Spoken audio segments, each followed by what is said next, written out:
Dear all, मैं चंद्रभान प्रसाद और आपका दलित नोट पावर पर आपका एक बार फिर से स्वागत है। मुझे मालूम है कि जो बातें, जो डिबेट हम चला रहे हैं, यह दलितों के पसंद की बात नहीं है, और ये क्यों नहीं है, थोड़ा इस पर भी चर्चा होनी चाहिए। तो क्या दलित मिडिल क्लास आम दलितों से अपना मुख मोड़ लिया है? क्या दलितों में वह तबका जो अपने को मिशनरी कहता है, जिसको मैं ये कहता हूं ये सिस्टम के दलाल हैं, क्या वह आम दलितों की तरफ देखना भी बंद कर दिए हैं? मैं तो एविडेंस के आधार पर, यानी साक्ष्य के आधार पर ही कोई बात करना पसंद करता हूं।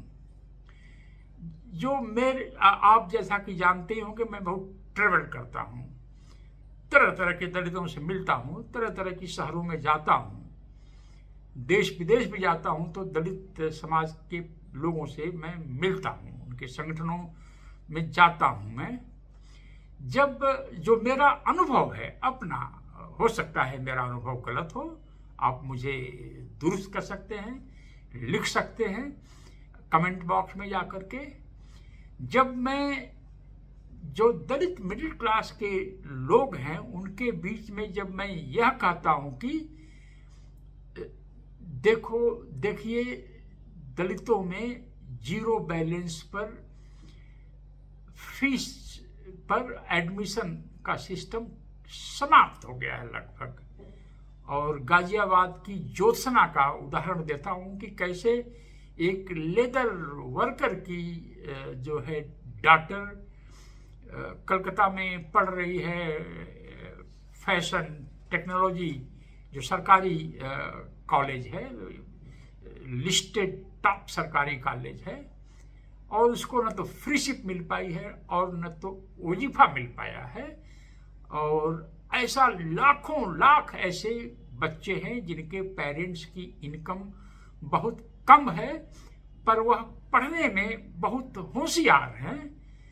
तो जो मेरा अनुभव है, इस बात पर दलित मिडिल क्लास के लोगों को गुस्सा नहीं आता है। वो थोड़ा चिंता तो दिखाते हैं और कहते हैं ये तो बहुत गलत हुआ, ये तो बहुत गलत हुआ, लेकिन उस पर कोई रोष नहीं आता है। और अगर ये कह दीजिए उनको कि देखिए अब दलितों में क्रीमी लेयर का फार्मूला लागू होने वाला है, तो उनमें थोड़ा रोष आ जाता है। तो इस बात पर ये बहस होनी चाहिए कि फ्रीशिप और स्कॉलरशिप, जीरो बैलेंस पर एडमिशन की जो व्यवस्था समाप्त हो रही है, और दलित मिडिल क्लास के लोगों में, दलित लीडर्स में, दलित एमपीज एमएलएज में, दलित जिला अध्यक्ष वगैरह में अगर रोष नहीं है, तो क्या हमें सारे दलित समाज की लीडरशिप का अधिकार मिलता है? या क्या हम इस बात को ईमानदारी के साथ कह सकते हैं, अगर हम एक एमपी हैं, एमएलए हैं या मंत्री हैं, कि हम तो सारे दलितों का ध्यान दे रहे हैं?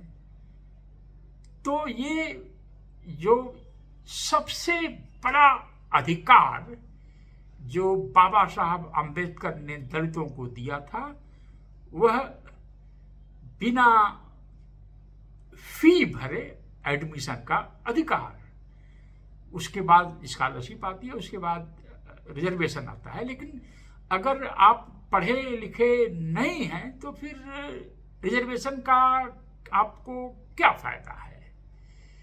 तो मैं यह बात बड़े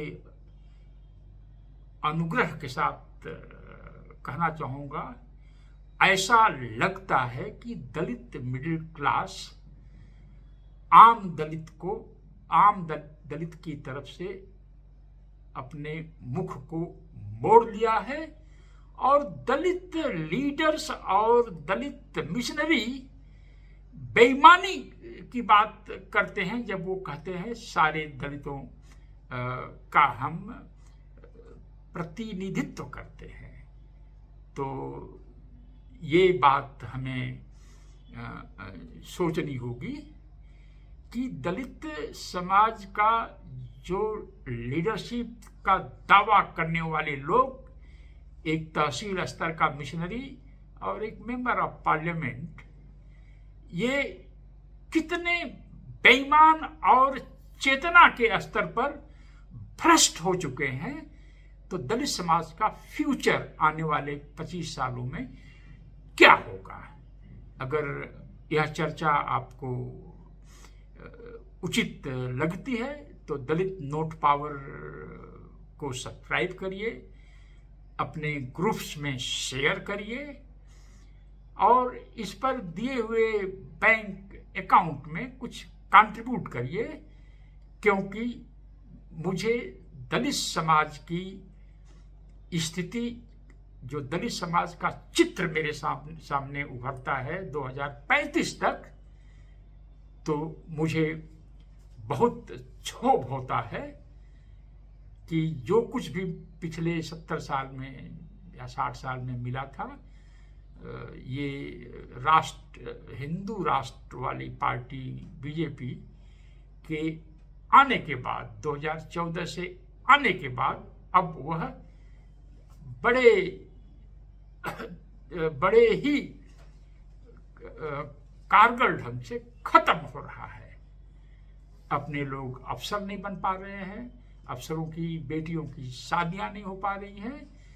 तो जो दलित मिडिल क्लास के लोग ये सोचते हैं हमें तो इतनी तनख्वाह मिलती है, 3 लाख 4 लाख रुपए महीने, हमारा तो काम हो चुका है। तो जैसा कि मैं आपसे कहता हूँ, मैं तो एक रिसर्चर हूँ, गांव में जाता हूँ, जिनके पास 2-2 हाथियां 4-4 घोड़े थे, आज वह ईस्टर्न यूपी में अपर कास्ट के लोग, आज उनके बच्चे सिक्योरिटी गार्ड का काम करते हैं दिल्ली में और स्लम्स में रहते हैं।